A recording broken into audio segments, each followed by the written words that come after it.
Você está ouvindo o História FM.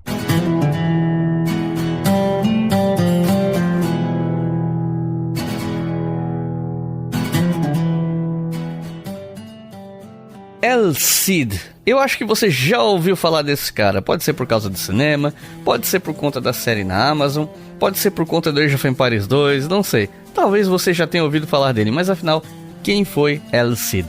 Esse é o tema de hoje do História FM. Para falar sobre esse assunto, convidei mais uma vez aqui, fazia tempo que não vi, inclusive, Rodrigo Prates de Andrade, a quem eu passo a palavra para se apresentar para vocês. Então, Rodrigo, seja muito bem-vindo.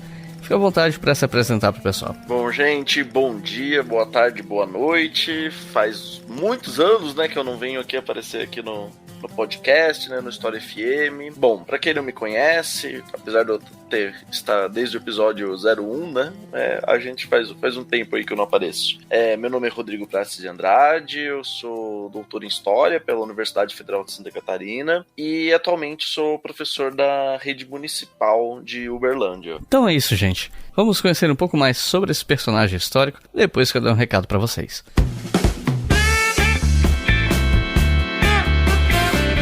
Então, gente, se vocês ouviram os programas anteriores, vocês me viram falando da Black Friday da Insider, né? Eu tenho certeza que muitos de vocês aproveitaram, mas outros tantos não conseguiram, porque, né, muita coisa entra em promoção em novembro, em vários sites, e aí o pessoal tem que escolher o que é que vai comprar, aí chega fim do mês, acaba a grana. Então eu entendo que às vezes não dá pra aproveitar, mas eu vim aqui contar pra vocês uma novidade. Pensando em vocês que não puderam aproveitar as promoções em novembro, a Insider decidiu estender as promoções de Black Friday em mais uma semana. Então saca só, até o dia 8 de dezembro de 2024, além dos 15% de desconto do meu cupom, você ainda tem promoções rolando no site. E se você comprar as peças com as melhores promoções, se você entrar lá e garimpar as que estão com melhor promoção, o desconto pode chegar a 40%. E deixa eu dizer pra vocês, eu mesmo fiz 2 compras na Insider nessa Black Friday. Eu comprei os kits de 3 tech t-shirts que tem no site, porque daí com um kit, cada tech t-shirt fica mais barata. Mesmo se você botar cada tech t-shirt individual no carrinho separado,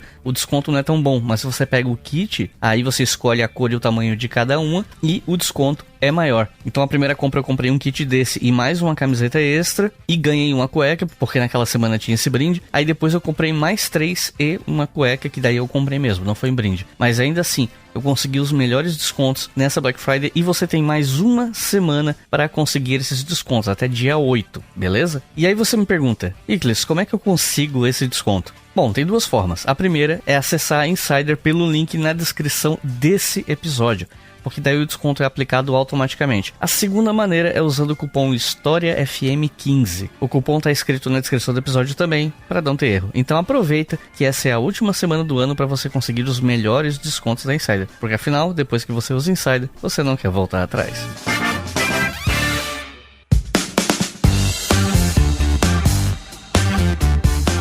Então, pessoal, não estranhem a qualidade do áudio inferior, é que eu tô na correria aqui, não tô conseguindo gravar na minha mesa de som. Eu tô aqui, na verdade, para pedir mais uma vez que vocês considerem a possibilidade de apoiar a gente lá no Apoia-se, porque nesse semestre a gente perdeu bem mais apoiador do que recebeu. Aquela coisa, né, o podcast fica estagnado, aí começa a não vir mais novos ouvintes com muita frequência, os antigos vão deixando, e enfim, e tá difícil para todo mundo, eu sei, tem muitos projetos legais na internet, a galera tem que decidir o que apoiar, mas se você gosta do História FM, se você considera que esse é um trabalho que vale a pena manter no ar, que tem um potencial ou uma função educativa e é um programa que vai continuar sendo gratuito, se você quer fazer parte disso, é só acessar apoia.se/brigahistoria e apoiar com qualquer valor a partir de R$2 por mês. É R$2, é só, sabe, o valor mínimo hoje em dia R$2 não compra quase nada, infelizmente. E assim, com esses R$2 por mês você já ajuda muito, porque daí com várias pessoas ajudando, a gente forma, né, essa comunidade, esse montante que permite que a História FM continue no ar. Os nossos novos apoiadores e apoiadoras são André Gonzaga, Olivia Lui e Alice Avelar. Muito obrigado, pessoal, são vocês que financiam esse programa. Se você que quer fazer parte disso, né, você que ouve, é só acessar apoia.se/brigahistoria e apoiar com qualquer valor a partir de R$2 por mês. Se quiser fazer um apoio único, um apoio assim sem recompensa, não quer fazer conta do Apoia-se, você pode fazer isso via chave Pix, leituraobrigahistoria@gmail.com.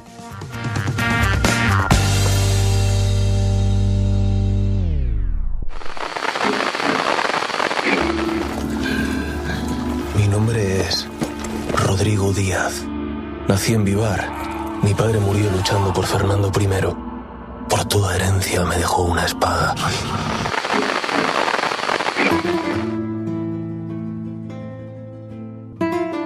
Normalmente eu começo esse tipo de episódio mais biográfico perguntando sobre nascimento e infância do biografado, né? Só que nesse caso eu vou abrir uma exceção porque eu acho que a gente precisa falar um pouco da geopolítica. A Península Ibérica hoje ela é formada por Espanha e Portugal, mas na época em que o El Cid viveu, ela era diferente. Você consegue explicar pra gente como era a Espanha nessa época, o território que hoje a gente chama de Espanha e tal? Quais eram os principais reinos? O que tinha de mais diferente em relação ao território de hoje, enfim? Bom, Iclis e ouvintes, eu acho que a primeira coisa, assim, que já, até pra reparar um erro que eu tive num dos episódios, acho que foi o episódio 45 sobre Reconquista, que eu falei para pegar o mapa depois de 40 minutos de episódio, já recomendo aos ouvintes já pegar um mapa da Península Ibérica para a gente conseguir se situar um pouco melhor. Se tiver a possibilidade, até conseguir alguns mapas históricos, alguns mapas que vão apresentar um pouco esses reinos da Península Ibérica. Bom, primeira coisa que a gente tem que, quando a gente fala dessa geopolítica ibérica, a gente tem que entender que ela está em constante transformação.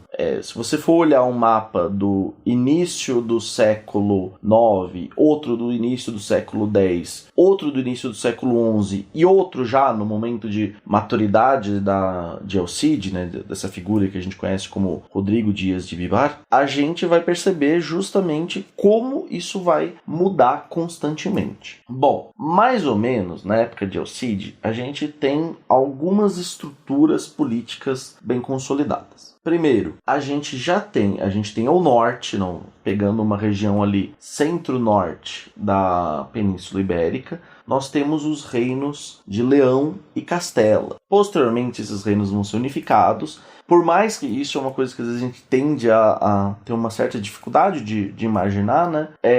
Por mais que em boa parte do tempo esses reinos tivessem o mesmo rei, eles não eram reinos unificados. Então nós temos os reinos de Leão e Castela, nós temos a região da Galícia, também ao norte da Península Ibérica, nós temos... É importante lembrar que ainda não temos Portugal, né? Portugal faz parte desse reino castelhano. É um condado castelhano, um condado português, né? É ainda não fundado nessa época. A gente tem, indo para o lado mais oriental da península, também ao norte, já fazendo fronteira ali com os Pirineus, próximo ao sul da França, nós temos os condados catalães. Os condados catalães são uma série de condados que são centrados numa figura política que é o Conde de Barcelona. Que é importante também pensar nesse Conde de Barcelona e nesses condados catalães, porque eles vão ter uma série de relações políticas importantes com a figura de El Cid. Mais ao sul dos condados catalães, a gente vai encontrar o Reino de Aragão. Então, posteriormente, o Aragão e os condados catalães vão se unificar, mas nesse momento o Reino de Aragão ainda não seria independente dos condados catalães. Ou seja, a gente vê aqui, já estava esquecendo de um reino que a gente muitas vezes acaba esquecendo, mas a gente também tem que falar do Reino de Navarra, que fica aí bem no extremo norte da península. Bom, essas aqui são as forças que formam, né, esse contexto ibérico-cristão. Ao sul da Península Ibérica, a gente tem esse que chama, né, de Al-Andalus, né, que importante não confundir esse Al-Andalus, que seria esse espaço muçulmano da península, com a comunidade autônoma da Andaluzia. Al-Andalus, que seria essa porção islâmica da península, até o início do século XI, ela formava, né, esse grande emirado, né, havia unificado, né, a gente até inclusive chamávamos de Califado de Córdoba, né. Só que no início do século XI, a gente tem uma divisão desse poder, desse Al-Andalus, em vários reinos, vários pequenos reinos, que a gente vai chamar, né, a historiografia chama de reinos taifas, né? Taifa significa pedaço, né? Então são pequenos reinos fragmentos. Aí a gente vai ter algumas taifas que são importantes para a gente pensar esse contexto ibérico. Nós temos nessa relação com o El Cid, né? A taifa de Saragoça, a taifa de Córdoba, a taifa de Badajoz. Então a gente vai ter uma série de taifas que vão ser fragmentos do que foi esse poder andaluz, né? Lembrando que, e é isso que é importante, que essas taifas, não é porque todas essas taifas são de origem muçulmana, né? Onde o Islã ele é uma religião majoritária, que eles vão dar as mãos e vamos lutar contra os cristãos ao norte. Não, elas muitas vezes lutavam entre si. Outra coisa importante, no contexto do reinado do Fernando, que é onde El Cid vai dar ali os seus primeiros passos, a gente vai perceber justamente que essas taifas elas têm que pagar impostos para esse reino, para esses reinos cristãos, né? Principalmente para a figura do Fernando. A gente tem algumas taifas para outros reinos pagando esses tributos, mas eles pagavam esses tributos em que sentido? Para proteção. Então, às vezes, por exemplo, você vai ver um conflito entre o Fernando de Castela, Leão e Castela e Galícia, contra os soldados catalães ou contra o rei de Aragão, para ajudar uma taifa que ele era senhor, né, que ele cobrava esses tributos. Então você vê justamente como havia uma tensão que não está ali pautada essencialmente numa nacionalidade, em uma religião, mas isso também não significa, é sempre bom lembrar, eu falei isso um pouco, né, naquele episódio já sobre Reconquista, mas isso não significa que a gente está falando de um contexto de tolerância, né, é uma questão de hierarquização, né. O Fernando, né, de Castela, ele há uma relação positiva com essas taifas, porque essas taifas pagavam os impostos para ele e ele usava esses impostos para fortalecer a economia, para fortalecer seu exército, para suprir todas as necessidades do reino e conseguir, inclusive, fortalecer cada vez mais o reino para isso cada vez mais poderoso. E aí agora sim eu pergunto, o que se sabe sobre a infância e juventude de El Cid? Levando em conta que é um personagem, né, muito antigo, e às vezes personagens da antiguidade ou da Idade Média às vezes é mais difícil saber sobre a juventude deles, né? Muitos deles a galera vai escrever décadas ou séculos depois da história do sujeito, inventa um monte de coisa, porque quer criar uma mitologia em torno daquela pessoa, enfim, o que a gente sabe sobre El Cid na sua juventude? Algumas questões, assim, quando a gente tá falando do El Cid, a primeira coisa que eu acho que a gente tem que lembrar, mais uma vez, porque o El Cid, ele tem, acho que você trouxe logo no início do episódio, como o El Cid, ele aparece em múltiplas mídias, né? Seja aí, para quem nasceu nos anos 80, 90, vai lembrar muito das campanhas do Age of Empires, ou a gente tem coisas extremamente atuais, né? A série da Amazon Prime Video sobre El Cid. Então você vê que a figura do El Cid, ela é uma figura muito heroificada, ela está em várias mídias. Mas é bom lembrar que mesmo que ele seja associado à ideia de um herói nacional, e eu gosto de frisar isso bastante, não existia no século XI uma percepção de nacionalidade, e mesmo a gente já falou sobre isso, né, sobre uma reconquista tão forte. E por que eu tô falando isso? Porque a figura do El Cid, ela é cheia de nuvens, né, sobre algumas coisas, somente esses dados biográficos dele, mas a gente pode traçar algumas suposições e a gente pode, inclusive, pensando no contexto maior, inferir, né, como é que foram esses primeiros anos do Rodrigo. Bom, primeira coisa, a gente sabe que o Rodrigo ele nasceu por volta da década de 1040. Onde? Castela Velha. Castela Velha fica no norte do reino de Castela, então, ou seja, no norte da Península Ibérica. Origem. Isso aqui é interessante porque há um debate historiográfico sobre isso. Por muitos anos, se associou a figura de El Cid como alguém que veio da baixa nobreza. Isso até era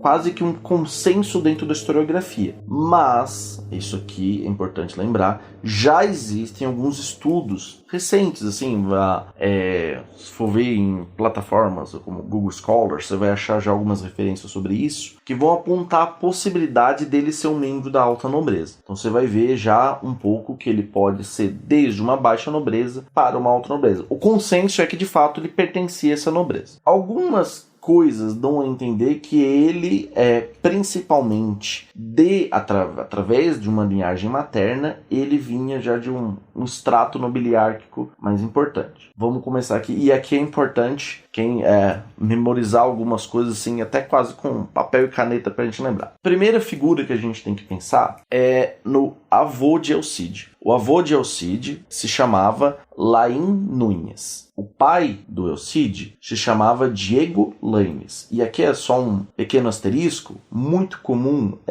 nesses nomes, como se configurava, né, a questão da nomenclatura, né, se nomear dentro da Península Ibérica. Laim Núñez era filho de Nuno. Veja que esse ES no final, né, faz é muito comum em língua inglesa, né, o Mac, Ragnarsson, pensando em contextos da Escandinávia. Então, aqui esse ES no final faz a referência de que ele era filho de. Então, o Laim Núñez era filho de um nobre com o nome Nuno. O filho do Laim Núñez chamava Diego Laínez, ou seja, Diego, filho de Laim. Não é à toa, uma das poucas exceções para essa regra do ES é justamente quem é filho de Diego, no caso do Rodrigo, que é Rodrigo Dias, Rodrigo filho de Diego. Mas voltando a esses personagens, né, tanto o Laim quanto o Diego, a gente sabe que eles eram homens proeminentes do reino e que eles serviam ao Fernando I de Castela. Então eles eram nobres que serviam ao Fernando I. Sobre a mãe, a gente já não sabe muita coisa sobre a mãe do Rodrigo. Mas é provável que ela pertencia ali a alguma família que possivelmente era até de uma origem de uma alta nobreza, ou seja, alguém mais próximo de uma alta nobreza, por uma característica que é muito importante. O fato do Cid ter sido nomeado com o nome de Rodrigo. Porque quando a gente olha uma característica também, isso confunde muito quem trabalha com genealogias, é o fato que determinadas famílias tendem a ter os mesmos nomes. Então, não seria improvável, por exemplo, que um filho do Diego Laínez se chamasse Laim Dias. Normalmente essas famílias têm de 2, 3, no máximo 4 nomes que eles optam para utilizar dentro das suas linhas masculinas. Rodrigo não estava entre esses nomes. Então, talvez referenciar enquanto Rodrigo fosse esse personagem, Rodrigo, fosse ali talvez o avô materno de Elcide, alguém próximo dali, indo para uma linha materna, tendo em vista que esse nome não existia na linha paterna. Então ali a gente pode inferir ali alguma questão já de pertencer tanto, ter por um lado uma proximidade com a alta nobreza, mas também ter uma origem com a baixa nobreza. Bom, o que a gente sabe é que os dois lados da família tinham uma proximidade com a corte régia, né? Então isso vai permitir justamente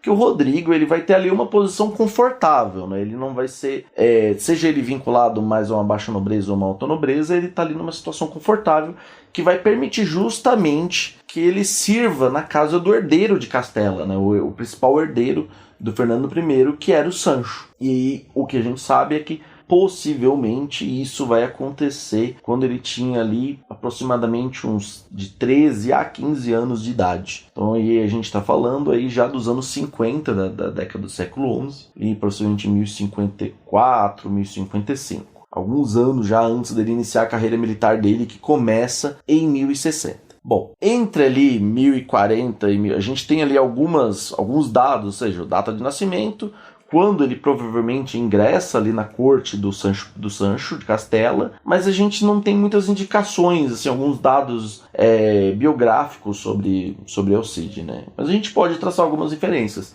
A gente sabe que muito provavelmente Rodrigo era alfabetizado, né? Rodrigo, assim, não era um nobre inculto, ele tinha ali domínio das letras, não era um copista, alguém assim que vai escrever seus próprios livros, mas ele havia um domínio mínimo das letras. Então ele não estava totalmente afastado de uma cultura intelectual ibérico-cristã. E o que a gente também sabe, né, que a primeira campanha militar do Rodrigo foi justamente acompanhando o Sancho. E lembra que eu falei para vocês, né, sobre essa questão desses reinos ibero-cristãos lutarem entre si. Então foi acompanhando o Sancho contra o rei de Aragão para recuperar uma cidade que a taifa de Zaragoza tinha perdido, né?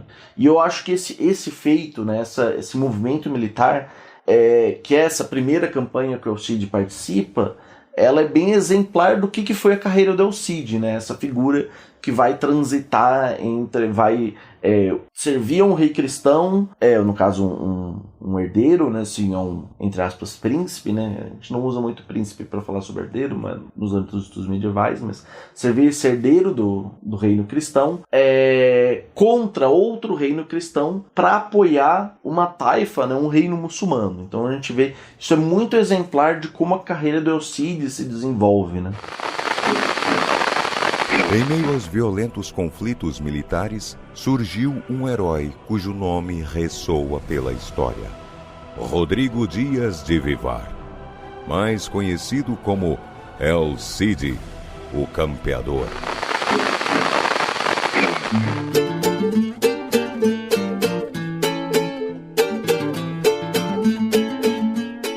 Com a morte do rei Fernando I, o reino foi dividido entre os filhos. Castela ficou para o Sancho, a Galiza para o Garcia, Leão para Afonso, Touro para Elvira e Zamora para Urraca. Só que Sancho não concordou com a divisão e decidiu lutar para unificar o reino. Qual foi o papel de El Cid nisso? Bom, Iclis, acho que como eu falei, né, para vocês, né, os reinos não eram somente os reinos. Havia uma coisa também importante, que eram os ganhos econômicos, né, que existiam com as taifas. Então, por exemplo, o que acontece? Com a morte do Fernando em 1065, a gente vai ver que esses tributos das taifas, eles vão ser divididos entre esses herdeiros, entre os reinos cristãos, né? Então, por exemplo, Sancho, que era onde o El Cid servia, né, que ele era o mais velho, ele vai ficar com o reino de Castela e com os tributos da taifa de Saragoça, que já era uma taifa que El Cid já tinha defendido contra o reino de Aragão. Afonso fica com o reino de Leão e ele pega a taifa de Toledo. Garcia, que é o filho mais novo ali do Fernando I, ele vai ficar com a Galícia e as taifas de Badajoz e Sevilha. Então, assim, ó, você já vê justamente assim, isso aqui é importante. Bom, sobre o papel de El Cid nesse processo, né, qual foi o processo de divisão disso, o fato de que ele não concorda, a gente pode, e a gente vai falar isso mais pra frente no episódio, demonstrar que assim, o El Cid nesse momento, se a gente for pensar enquanto figura biográfica, ele ainda não era, a gente tem esse grande herói, a gente está falando de alguém, estamos falando de 1065, ele ainda está no início das suas campanhas militares, né? Se a gente concordar que as primeiras campanhas militares, a carreira militar de El Cid, começa em 1060, em 1065 e nos anos subsequentes ele ainda não era esse líder tão importante, né? Ele não era essa pessoa que anos depois vai conquistar Valência, por exemplo. Então ele está ali a serviços, obviamente, ele ocupava um cargo importante, né, dentro da corte do Sancho I. Se a gente for olhar, por exemplo, para as principais narrativas que vão falar sobre El Cid, e aqui cabe um asterisco importante, né? Tu tinha comentado mais cedo, o fato que essas narrativas são posteriores, né? E é importante falar que a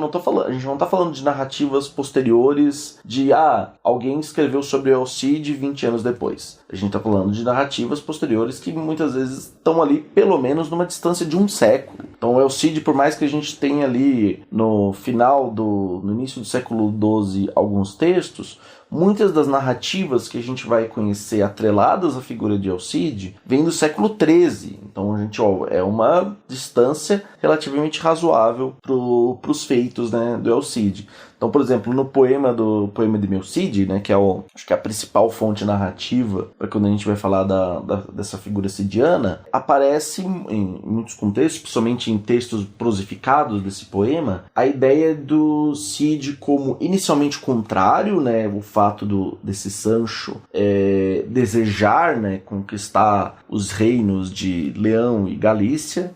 Há essa necessidade de quase aparece uma referência, né, ao fato de Sancho ter muito sangue godo, faz com que ele tenha esse espírito de lutar contra seus próprios irmãos, de unificar o reino, esse desejo unificador muito atrelado a ideia de que eles eram herdeiros dos godos, né? Tinha muito esse sangue godo. Bom, então, como eu falei, Sancho, o El Cid, ele tá nessa função de, ele trabalha inicialmente para o Sancho I, ele tem um cargo, né, um cargo militar com o El Cid, né? Então, por exemplo, ele não vai servir, isso aqui é importante, ele não vai servir mais como um herdeiro, mas a um rei, né? Ou seja, o cargo dele muda, ele vai ganhar o título de comandante de todas as milícias. que a gente poderia traduzir para um campo geral, para um entendimento ao nosso público, que é uma espécie de general, né? Ele vai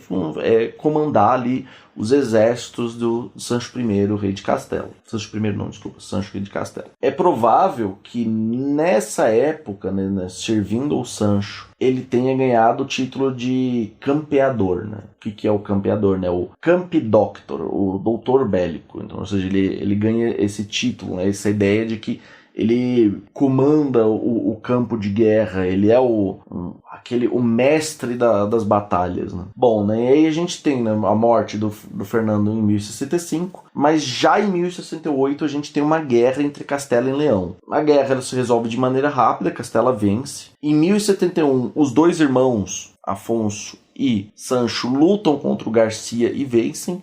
E aí eles vão dividir o reino de Galícia entre eles. Em 1072, o Afonso ele é derrotado e capturado pelo Sancho. E é nesse contexto, e é importante lembrar, que o domínio do Sancho, Castela, ele dura muito pouco, ele vai durar cerca de aproximadamente 9 meses, e ainda em 1072 ele é morto durante um cerco, né? A gente não sabe o que envolve a morte do Sancho, mas há ali algumas narrativas lendárias que falam de um assassinato, mas no geral a gente não consegue cravar, né? O Sancho morreu por isso.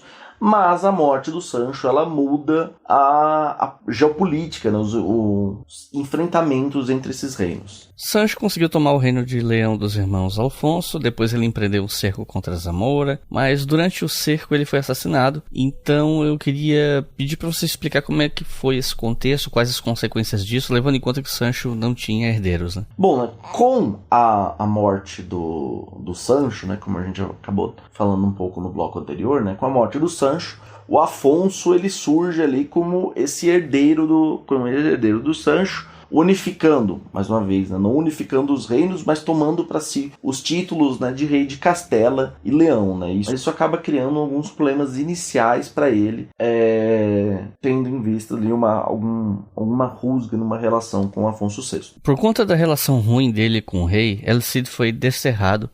E pelo que eu li, o que acontece com ele depois diverge de uma fonte para outra. Você pode explicar pra gente o que acontece e por que essa divergência? Bom, eu acho que assim, a divergência inicial eu expliquei um pouco, mas é sempre bom retomar, é a diversidade de fontes que vão falar sobre a figura do El Cid, né? Então a gente tem desde alguns textos mais antigos, como a Mocedades de Rodrigo.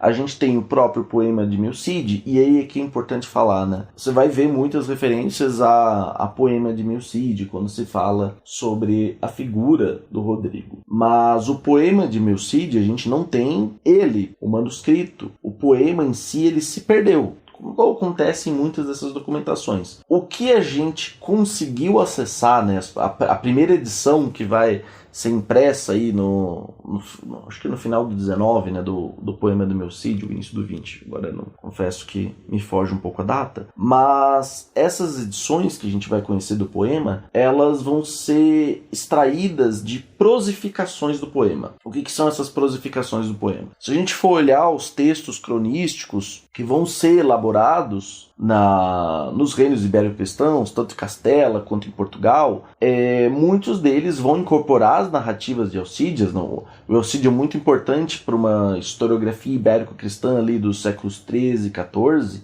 Vão incorporar a vida dele a partir do que teria desse poema de Meu Cid, incorporando uma versão prosificada, ou seja, transforma uma poesia em prosa. Há alguns autores, como o próprio Ramon Menendez Pidal, né, teve um esforço de tentar transformar essa prosa, né, e tentar propor uma edição desse poema, né, já a versão em poema. Então, quando a gente fala do poema de Meu Cid, a gente tem que entender toda essa diversidade o fato do poema ter sido perdido, o fato do poema ter sido partes do poema estarem em crônicas diferentes, O fato do poema não ser a única referência à figura do Rodrigo, então é relativamente comum ter essas divergências biográficas sobre a figura dele, até por uma questão muitas vezes política. Então, por exemplo, por que a figura de El Cid faz tanto sucesso? Porque o El Cid, né, na maior parte das vezes associado a um membro, a alguém da baixa nobreza, ele tá lá falando,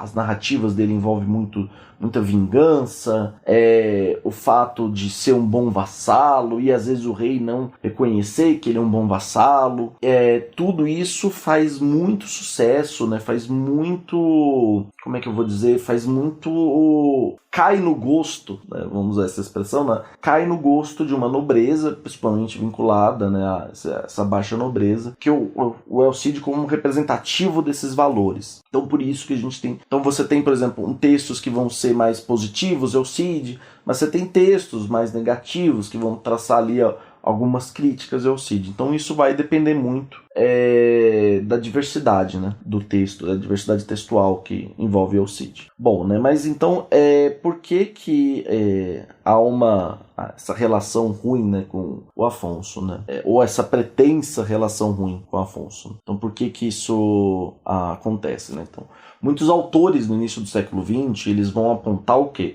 Que haveria, na melhor das hipóteses, uma certa desconfiança entre Cid e Afonso VI. Porque Cid, ele não, que era o general ali, né, vamos colocar aqui, do Sancho, ele não vira automaticamente o general de Afonso VI. Por quê? E isso teria sido usado por muitas vezes como uma prova, né, uma evidência de que Cid e Afonso VI não se davam bem. Mas o que a gente tem que perceber que é importante aqui? Afonso VI também tinha o seu próprio corpo, os próprios membros de uma nobreza que circulavam ali sua corte. Esses membros dessa nobreza não ficariam felizes se agora que Afonso VI galgou ali um cargo maior, né, ele ganhou o reino de Castela, simplesmente aquele que até alguns meses antes era inimigo se tornasse o principal comandante de suas forças militares, né?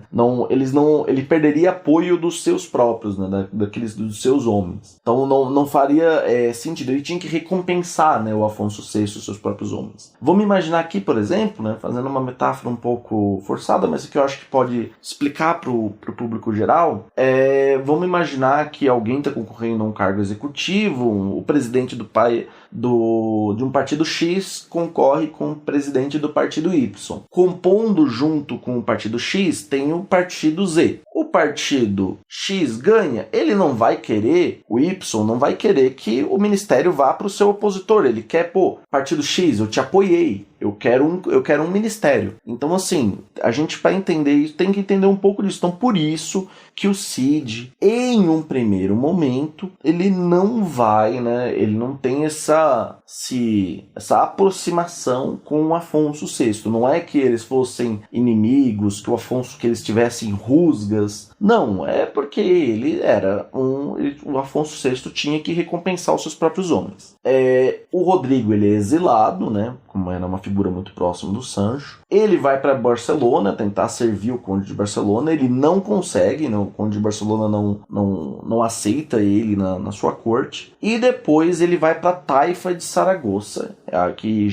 E Rodrigo ele vai chegar em Saragoça em 1081, que é um período em que ele vai servir essa taifa, né? Ou vai servir ao rei Taifa de Saragoça, o emir de Saragoça. Importante, olha só que interessante, né? A gente às vezes tem essa tendência a associar a figura do El Cid como um herói de uma reconquista, né? Esse herói daquele que vai livrar a Península Ibérica dos muçulmanos e restaurar a glória cristã. E olha aqui, né, esse entre aspas herói, ele passou anos e anos servindo uma taifa muçulmana, né? Então é importante mostrar que, mais uma vez, a religião não era essencialmente o caráter primordial nesse contexto, né?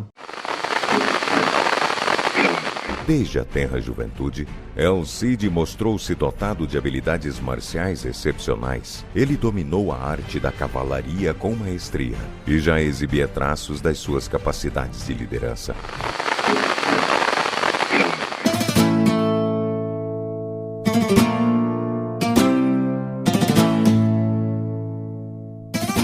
Em 1089, um almorávida chamado Yusuf cruzou o Estreito de Gibraltar. Ele trazia um exército grande com ele e, diante da ameaça que ele representava para os reinos espanhóis, o rei Alfonso acabou cedendo e pedindo ajuda para o El Cid. Mas ele foi desterrado de novo, né? Então, você pode explicar pra gente quem era o Yusuf, por que o El Cid foi desterrado de novo e o que aconteceu com ele nos anos seguintes? Claro, não. Então, o que a gente tem que pensar aqui, então, voltando à relação entre o Afonso VI e o Rodrigo. Bom, em 1083, né, antes da gente falar do Yusuf, ele vai fazer uma expedição sobre a taifa de Sevilha. O emir de Sevilha, né, esse governador, ele vai pedir ajuda, né, para combater o Afonso VI a essa figura política, né, que se fortalece no contexto do Maghreb, né, pensando o que é o Maghreb. A gente está falando basicamente do norte da África, né, a região de Marrocos, Argélia, todo esse, vamos formar esse grande poder do Maghreb. O Afonso, então, ele vai pedir ajuda para Yusuf, né? Então, Yusuf é esse líder dos almorávidas, né? Os almorávidas, eles representam ali quando a gente observa, né, o contexto ibérico, a história ibérica, né, eles são uma dessas dinastias norte-africanas que vão tentar e muitas vezes conquistar territórios na Península Ibérica após a fragmentação dos reinos taifas, né? A gente tem os almorávidas no século XI, os almohadas no século XII e XIII e os merínidas no século XIV. O Yusuf, então, ele seria esse emir, né? Essa figura política no contexto magrebino. O que a gente tem? Em 1085, ainda, falando do Afonso VI, em 1085 ele conquista Toledo, né? Ele toma a taifa de Toledo, que era uma taifa, né, inicialmente, em que ele tinha até boas relações com essa taifa, porque era a taifa que devia tributos ao Reino de Leão, né, que foi delegado pelo rei Fernando quando ele morreu. E quando ele conquista Toledo, isso mostra ainda mais necessário. Toledo, ela tinha uma posição bem central na Península Ibérica, até porque, mais uma vez, se a gente for retomar o mapa, né, Toledo ela fica bem no meio da Península Ibérica. Ela era a antiga capital do Reino dos Visigodos, então era uma cidade muito importante, né? Ela tinha um aspecto simbólico para os reinos cristãos também, que valia a pena ser consolidado. E isso vai mostrar cada vez mais uma necessidade, né, uma preocupação desses reinos taifas, né, desses governadores, com essa expansão ibérico-cristã, com essa expansão do Afonso VI. Né? Nessa época, inclusive, né, quando o Afonso VI ele toma Toledo, né, ele passa a ostentar o título, por mais que na prática ele não fosse, mas ele passa a ostentar o título de Imperator Totius Hispaniae, né, o imperador de toda a Espanha. Mais uma vez, na prática ele não exerce esse poder, até porque mesmo entre outros reinos cristãos, né, ele não exercia uma figura de imperador com o rei de Aragão, ou com o conde de Barcelona, ou com o rei de Navarra, né? E aí a gente vê em 1086, né, a primeira derrota que Afonso VI vai ter frente às tropas de Yusuf, né, frente aos almorávidas, que vai ser na Batalha de Sagrarras, né, onde ele vai ter uma derrota ali bem importante, uma derrota que inclusive faz com que o Afonso VI bata no chão e fala assim: Cid, vem cá que deu ruim. Então esse é o momento, né, em 1086, né, o momento em que o Afonso VI e o Cid, eles vão se reconciliar, né? Então é um momento de que, eu preciso de um comandante experiente. O Yusuf, ele traz muitas tropas, né? Ele pensa que o Yusuf ele exerce um domínio sobre basicamente todo o norte da África. Ele funda, né? Ele cria cidades importantes do norte da África, como Marrakech, né? Marrakech vai ser construída durante o governo de Yusuf. Então o Afonso VI ele vê a necessidade, né, de trazer um importante comandante militar para tentar combater o Yusuf. o que dá um certo respiro para esses reinos ibero-cristãos é o fato de Yusuf ainda não ter se estabelecido de fato na península. Ele acaba tendo que retornar em alguns momentos, né, para o Maghreb, né? Ele atravessa o Estreito de Gibraltar e volta para o Maghreb. Mas em 1089 ele mais uma vez ele volta para a península. O Afonso, o Rodrigo, ele estava cumprindo ali alguma função dada ao Afonso.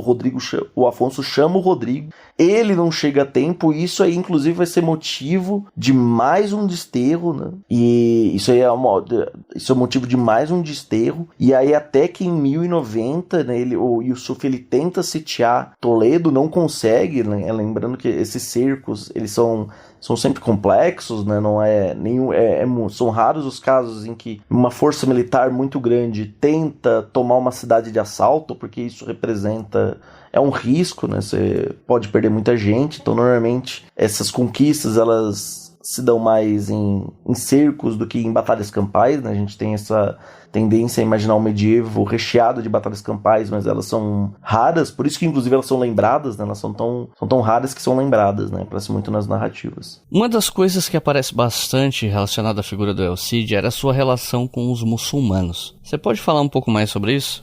Então, né, Iclis e ouvintes, né, eu acho que a gente já falou um pouco sobre isso no decorrer do episódio, mas é bom frisar, né, porque a gente tem, mais uma vez, né, a gente tem a tendência, né, e a historiografia, e a gente tem essa tendência porque a historiografia fez isso, né, a historiografia e o mundo político fizeram isso, que é observar a figura do El Cid como uma figura heroificada, né? O herói da nação, o herói do cristianismo, né? Contra o Islã. E a gente vai ver que na prática as coisas não eram assim, né? O El Cid ele vai ter ali relações, em geral, no início, se a gente for ver, relativamente, não vou dizer amistosas, mas ele tá lá cumprindo o que, entre aspas, é o seu dever, né? Ele serve ali a corte do Sancho, né? Que a gente for lembrar os anos iniciais dele, e vai proteger a taifa de Saragoça, por exemplo. Então ele vai contra um reino cristão, né? Contra o rei de Aragão. Então você vê ali já o início do que é uma relação que é,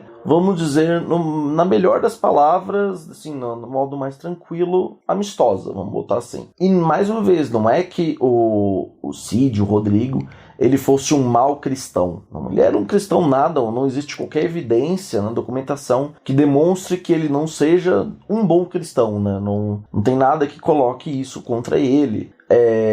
Mas a questão é que nesse momento essas relações com os muçulmanos elas não se pautavam unicamente com essa questão de não, vamos expulsar esses muçulmanos da península.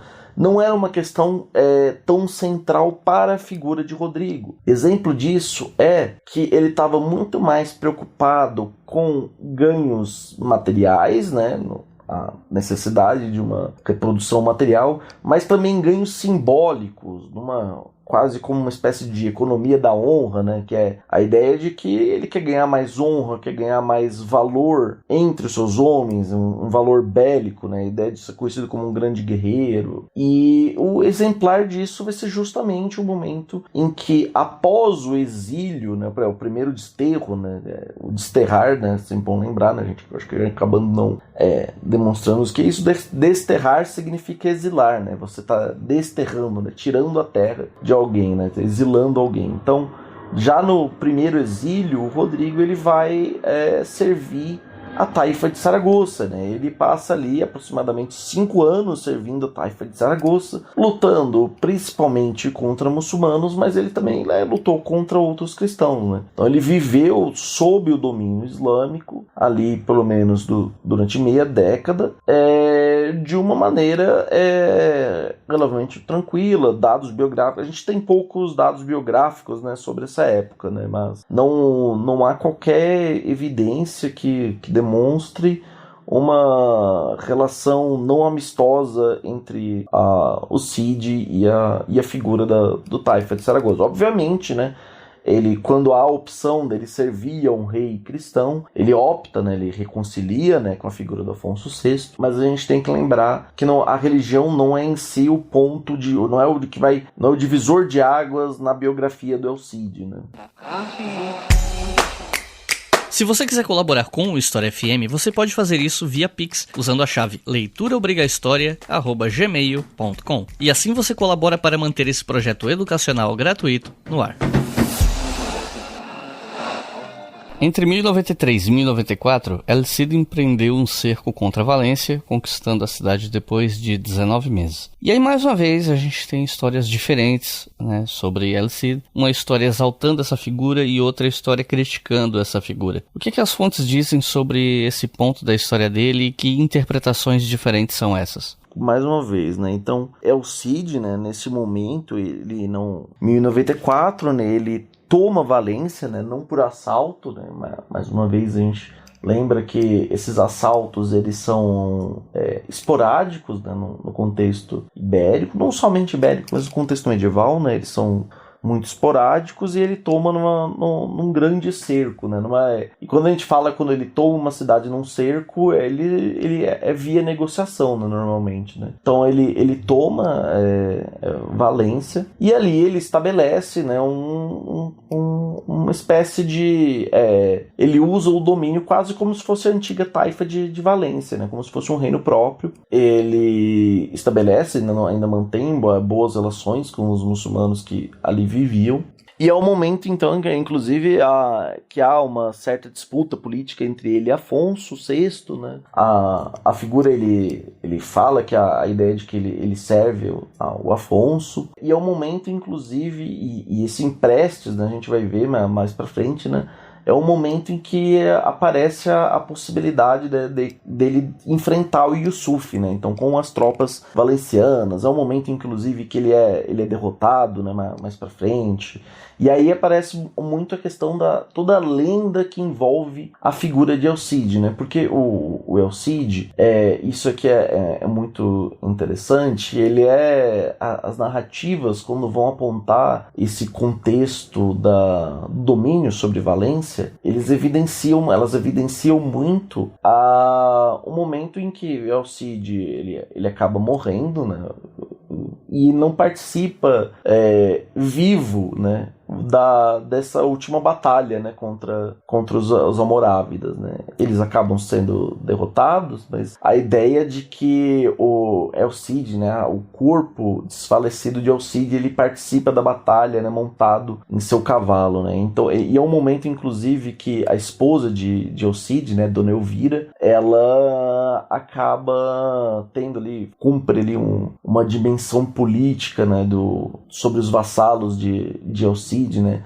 Lembrando que aí é uma questão, né, até eu me expressei como os vassalos de El Cid, né? El Cid, ele vai aos poucos, né, que ele vai ganhando esse valor simbólico nessa economia da honra, né, ele vai agregando homens em torno dele, né? Seja porque esses homens eles tinham como uma forma de engrandecimento simbólico também, pegava uma casquinha das vitórias do El Cid, digamos assim, tipo, estou lutando junto com o Rodrigo Dias de Vivar, então eu tô crescendo nisso aqui, né?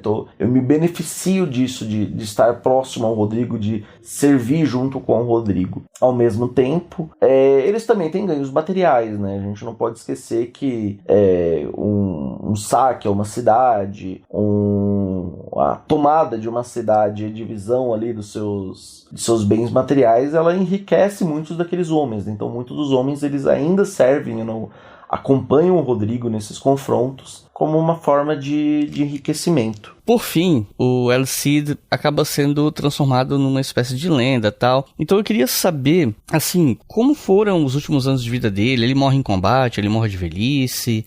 E como é que foi a construção dessa ideia meio legendária em torno dele, seja em vida, seja depois, e se existe uma memória em torno dele hoje, enfim? Bom, né, vamos começar assim, né, sobre a morte de Rodrigo, né? A gente sabe que o Rodrigo ele morre em 1099, ou seja, ali à beira do início do século XII.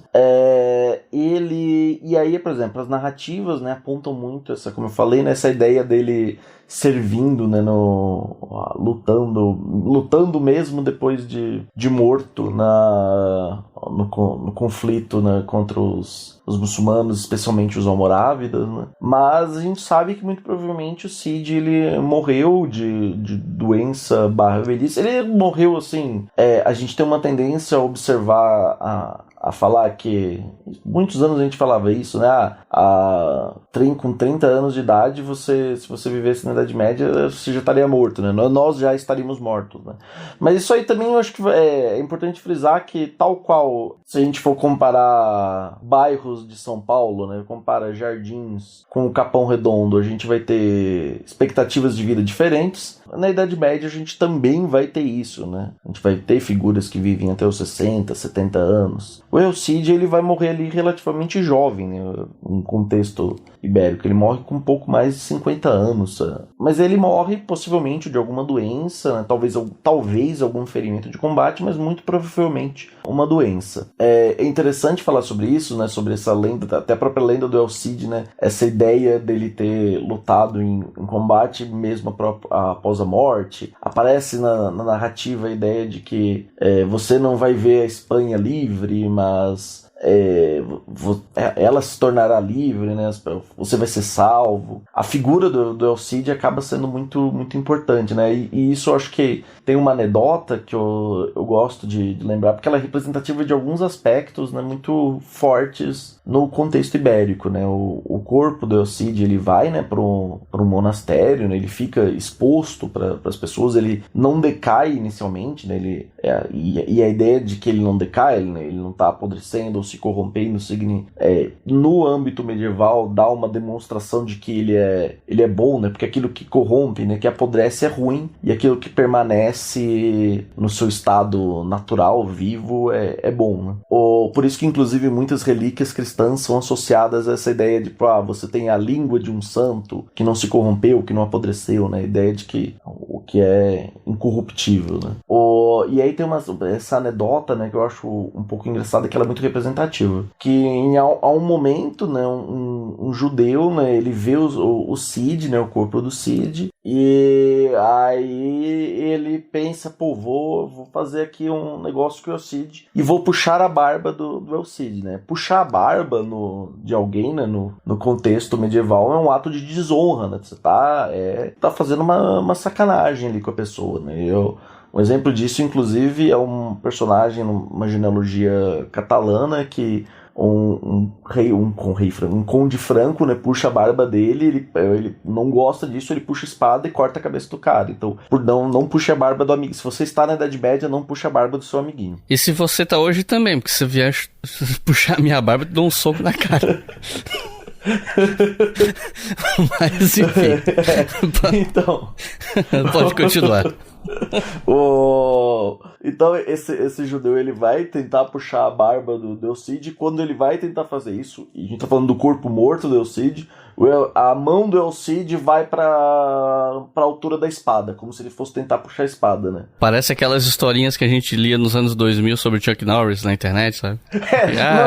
Porque o Chuck Norris foi picado por uma cobra e depois de 3 dias a cobra morreu, aquelas coisas assim. A energia dessa narrativa, se você for pensar, ela é muito similar, né? A energia dessa narrativa, ela é muito similar. E eu gosto dessa narrativa porque ela tem uma série de aspectos que a gente consegue pensar do contexto ibérico, né? Dessa anedota. Primeiro, que é o antissemitismo, né, que é muito presente nesses reinos ibérico-cristãos, né, porque, olha, o judeu, ele vai tentar fazer uma sacanagem, né, ele vai tentar fazer alguma coisa, então, a presença desse antissemitismo ibérico. Você tem a questão desse caráter incorruptível, né, do El Cid, alguém que mesmo após a morte, né, mesmo ali a gente está falando de um corpo desfalecido, ele vai proteger a sua honra, né? No momento que ele vê que ele seria desonrado, né, que alguém puxaria a barba dele, ele vai para sacar a sua espada, né? Então eu gosto dessa anedota porque ela é demonstrativa, né, desse caráter. A gente transforma, né, o El Cid foi transformado numa lenda tão importante que mesmo após a morte ele ainda ele vai defender a sua honra, né? Eu acho isso bem interessante quando a gente fala do El Cid. Bom, né, quando a gente fala dessa heroificação do El Cid, porque o El Cid ele vai se transformar nesse herói, né? E é importante porque o El Cid ele é um personagem, mais que a gente falou em blocos anteriores, sobre essa questão dessa não ser tão oposta essa relação entre cristãos e muçulmanos. O El Cid ele aparece num contexto quase como um ponto de virada nas relações entre cristãos e muçulmanos, porque de fato a gente vai ver que é a partir do século XI que os reinos ibérico-cristãos vão conseguir ter um controle territorial maior da Península Ibérica, né? Eles conseguem estabelecer os seus territórios, né? Consolidar seus territórios, apesar que é sempre bom lembrar, né, que eles também perdem esses territórios, né? A chegada dos almorávides é muito representativa disso. Posteriormente a chegada de Almohadas também vai dar esse tom de que a gente tem a tendência de olhar a Reconquista só como um processo linear, né? Aos poucos os cristãos vão tomando cada território como se não tivesse derrota no meio do caminho, como se eles não perdessem territórios que eles haviam, entre aspas, reconquistado, né? Isso surge em vários momentos, né? Toledo, por exemplo, quase foi perdida. Valência foi conquistada por El Cid, foi perdida depois pelas mãos dos almorávidas e vai demorar ali só no século XIII que vai ser conquistada pelos cristãos novamente. Então você vê muito que a Reconquista tem esse vai e vem. Mas voltando à questão do Cid, né? O Cid ele surge nesse momento que tem uma leitura que não acho errônea pensar um ponto de virada. E aí ele acaba se tornando representativo desse ponto de virada. Por mais que ele, em si, não tivesse conquistado os territórios, começa a aparecer muito, até dar um tom de fechamento para essa história, que é bom lembrar, né? O último rei visigodo se chamava Rodrigo, né? E aí a ideia da exaltação do Rodrigo, principalmente a partir dos séculos XII e XIII, a exaltação da figura do Rodrigo, né, ela dá um fechamento, né? A Espanha, que foi perdida por um Rodrigo, ela será reconquistada, né, restaurada por outro Rodrigo. Então aí começa a aparecer muitas narrativas, né, que em volta dessa figura, né, da figura cidiana. A gente vai ter a Mocedades de Rodrigo, a gente vai ter o poema de Meu Cid. O Rodrigo, como eu falei, ele é muito... As histórias do poema do Meu Cid, elas são muito importantes para a produção de uma historiografia ibérico-cristã. A gente tem como, por exemplo, a primeira crônica general, né, a história de Espanha, do Afonso X de Castela. A gente tem a crônica de 1344, do Pedro Afonso de Barcelos.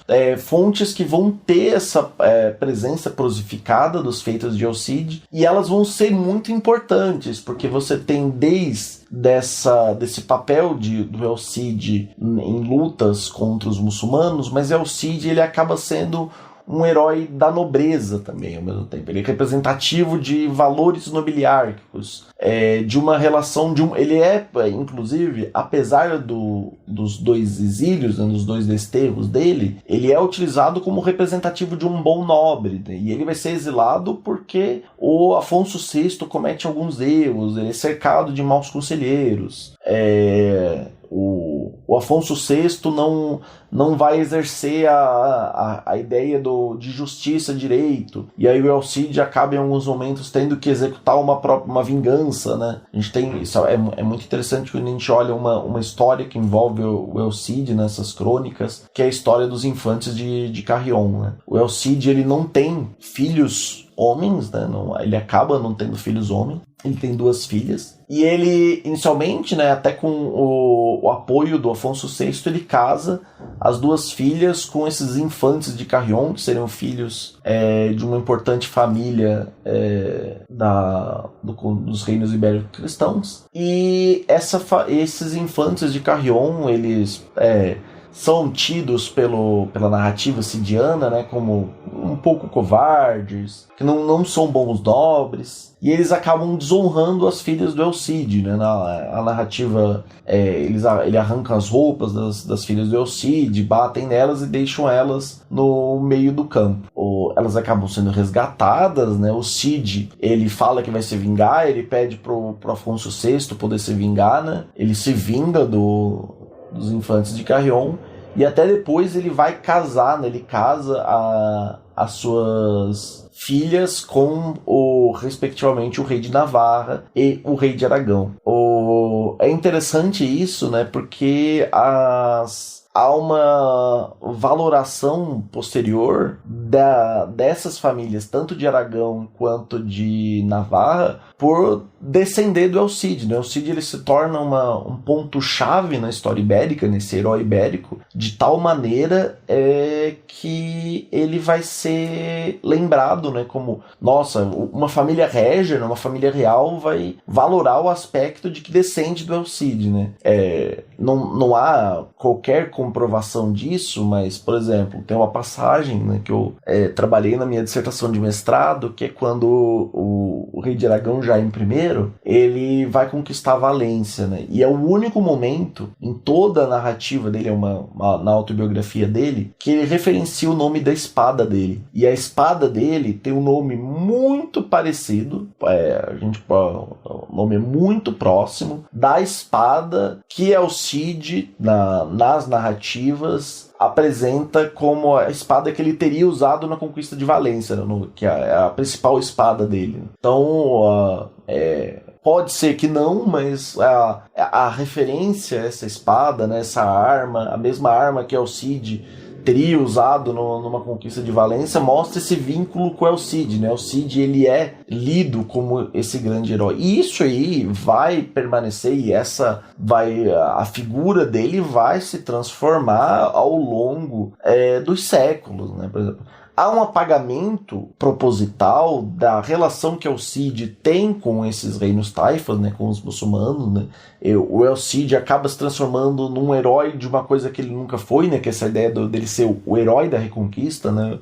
O El Cid, ele não tem necessariamente, ele não tá, né, nesse campo, se a gente for pensar, né, ele tá muito mais nessas guerras, vamos colocar algumas aspas, nessas guerras feudais, né, por ganhar tributos, perder uma cidade ali, aí reconquista inclusive uma cidade que pertencia a uma taifa, e entrega para essa taifa, né? Então o El Cid, ele não é um herói da Reconquista, mas ele vai se transformando nesse herói da Reconquista com o passar dos séculos. É uma figura que o Francisco Franco vai retomar, né? Ele é uma figura retomada pelo franquismo, é uma figura que seria representativa dessa Espanha, e aqui eu falo Espanha porque ele é associado a uma figura espanhola, né? Até o fato dele lutar contra os condados catalães faz com que ele seja ainda mais associado a essa figura central de Castela, de uma Espanha castelhana, né, como o Franco pregava muito. E aí a gente vai ver produção de filmes, animações. A gente tem o filme clássico, que ele é um filme longo, ele é um filme que hoje em dia não é tão mais... O nosso paladar para filmes, ele não está tão associado a esse tipo de filme, que é o filme com o Charlton Heston, né, que é do El Cid. É um filme longo, se eu não me engano ele tá... Eu não lembro se ele tem quase 3 horas ou se ele tem mais do que 3 horas. Então é um filme longo, não dá para assistir de uma vez só, pelo menos eu não consigo assistir de uma vez só. Nós temos a série, né, que é da Amazon Prime Video. Eu falo particularmente, eu sou apaixonado por essa série, por mais que ela tenha muitos erros, mas ela é uma série que, ao meu ver, né, e eu converso isso com outros colegas, ela é feita mais a partir do poema de El Cid, né, a partir das narrativas de El Cid, do que por dados biográficos do El Cid, né? E tá tudo bem, porque é uma série, que é tornar o El Cid mais palatável, né, pro público amplo. A série ela vai num contexto tentando ocupar, obviamente, não com o mesmo poder, né, aquela vaga pós Game of Thrones, né. Infelizmente a série ela tá num estado de limbo, né, ela não foi oficialmente cancelada, mas também não há nada sobre uma produção da série. Eu sei que isso é frustrante para algumas pessoas, mas eu recomendo essa série. Ela tem 2 temporadas, eu digo que é frustrante porque é ruim você assistir uma série que ela ainda não fechou os seus arcos narrativos, né, gera algum tipo de frustração, mas eu recomendo, ela é boa, ela tem algumas preocupações. Eu falo que, tipo, uma das coisas que eu mais gosto daquela série foi a primeira vez que eu vi em uma série ou filme a expressão senhor natural, que é uma expressão muito usada no vocabulário ibero-cristão, nas fontes. Então ela é uma série que tenta se aproximar com alguns critérios de fidelidade, entre aspas, né? Mas tem uma preocupação. Então o El Cid ele vai ser essa figura, né, que vai ser lembrada, né, e vai sendo modificado e gestado de diferentes modos, né? Até que ele se transforma, né? E essa ideia dele ser herói, né, é tão grande que tá lá, né? O Jacques Le Goff, né, tem um livro, né, sobre os heróis na Idade Média, e mesmo Jacques Le Goff sendo um medievalista francês que reconhecidamente não fala sobre a Península Ibérica, né? Então, a gente tem poucos textos dele falando sobre a Península Ibérica, ele tem lá um capítulo sobre El Cid, né? De acordo com a tradição e a literatura espanhola, El Cid foi o portador de 2 espadas lendárias. Uma delas foi a famosa espada Tizona, que El Cid teria ganhado como presente do rei muçulmano Yusuf ibn Tashfin. A outra espada se chamava Colada, feita supostamente de aço damasco.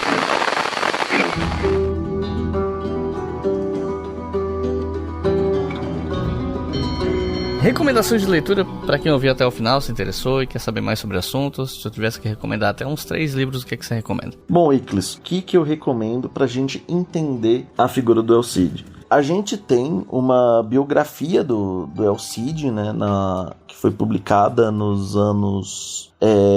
acho que foi 2012 essa biografia. Eu acho que ela ainda está... a gente ainda consegue achar ela em editoras, né?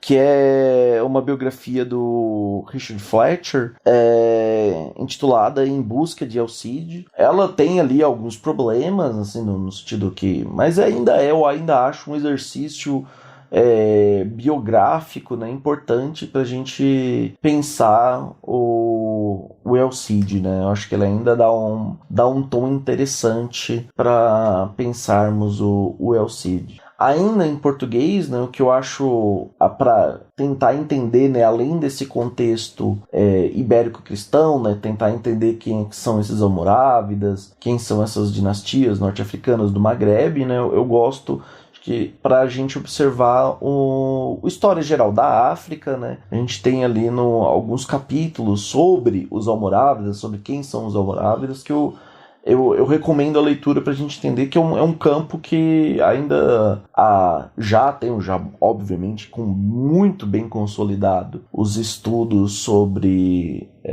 história da África aqui no Brasil, né? Então, o próprio Otávio, né, que recorrentemente participa aqui dos episódios do História FM, mas ao meu ver ainda falta um pouco uma bibliografia recente para pensar em português, né, obviamente, para pensar essas dinastias norte-africanas, esse contexto magrebino. A gente ainda depende muito do História Geral da África, então eu recomendo a leitura tanto desses textos do História Geral da África para pensar, né, quem são esses povos, né, com que El Cid está lidando, mas a biografia do El Cid, do Richard Fletcher, eu acho que em língua portuguesa ele vai suprir muito bem as necessidades do leitor. É um livro que foi publicado pela editora da Unesp, você ainda consegue achar em agregadores. Creio que vale a pena a leitura desse livro. Então é isso, gente. Rodrigo, alguma consideração final? Bom, gente, eu recomendo assistir esse episódio para quem não assistiu, ou mesmo para quem assistiu, e relembrar algumas questões, para entender um pouquinho mais desse contexto, assistir junto o episódio 45, né, a Reconquista Ibérica. Acho que vai dar luz a algumas questões importantes, né, para esse episódio. Creio que no mais seria isso mesmo. Acho que El Cid é uma figura intrigante. El Cid ele tem essa questão dessa heroificação dele figurada na Reconquista, mas ao mesmo tempo ele é um herói de uma baixa nobreza, mesmo a gente sabendo que nos estudos apontam que ele pode estar vinculado ali a uma alta. Eu acho ele uma figura intrigante, ele tem algumas questões interessantes e ele acaba sendo importante e falar isso, que é o Cid, ele não é uma figura única na Península Ibérica, no sentido que é esse membro da alta ou baixa nobreza, principalmente, que seria um nobre independente, né, que circula, né? A gente tem, por exemplo, em português, uma figura portuguesa. Inclusive a gente mais cedo, eu e o Icas, a gente conversava off-topic sobre esses epítetos, né, de nobre, que acompanhados, né, da Idade Média, né, desde aqueles engraçados, né, que a gente sempre lembra, como o Pepino Breve, mas alguns muito interessantes. Tem uma figura portuguesa que eu acho realmente que tem um epíteto interessante, que é o Geraldo Sem Pavor.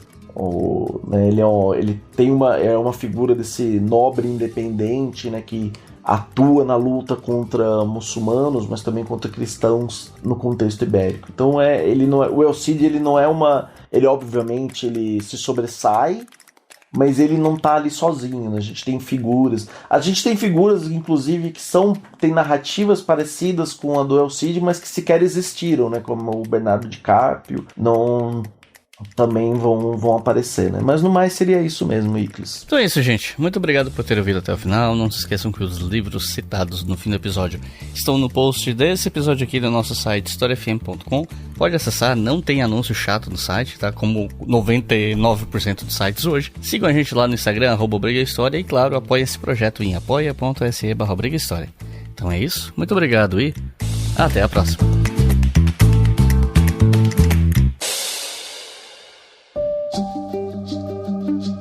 O História FM é uma produção do canal Leitura Obriga História. Apresentação, Iclis Rodrigues. Edição, Samuel Gambini. Roteiro, Iclis Rodrigues. O financiamento deste programa é realizado pelos nossos colaboradores em apoia.se/Obriga História.